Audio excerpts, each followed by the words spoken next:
Hi అండి. Night డిన్నర్లోకి మా ఆయన వెజ్ సాంబార్ చేయమన్నాడు. వెజిటేబుల్స్ ఎక్కువగా లేవండి. వంకాయ, బెండకాయ, మామిడికాయ మాత్రమే ఉన్నాయి. వీటితోనే చేస్తున్నాను. బాగా వేయించుకోవాలండి. వేయించుకొని సాల్ట్, కొంచెం పచ్చిమిర్చి, కొత్తిమీర, కరివేపాకు వేసి బాగా వాడుకోవాలండి. అందులోనే కొంచెం సాల్ట్ వేసుకొని వేయించుకోవాలి. బాగా వేగినాక కట్ చేసి పెట్టుకున్న వెజిటేబుల్స్ అందులో వేసుకొని బాగా కలుపుకోవాలండి. మూత పెట్టి ఒక సిమ్లో ఒక 5 మినిట్స్ బాగా మగ్గనివ్వాలి. కొంచెం కారం వేసి సాల్ట్ వేసుకొని తగినన్ని నీళ్ళు పోసుకొని బాగా ఉడకనివ్వాలండి.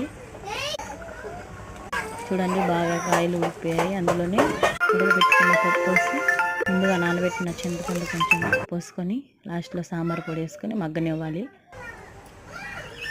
లాస్ట్లో కొత్తిమీరతో గార్నిష్ చేసుకుంటే అయిపోయింది. ఇదేనండి నా మినీ వ్లాగ్. బాయ్. సబ్స్క్రైబ్.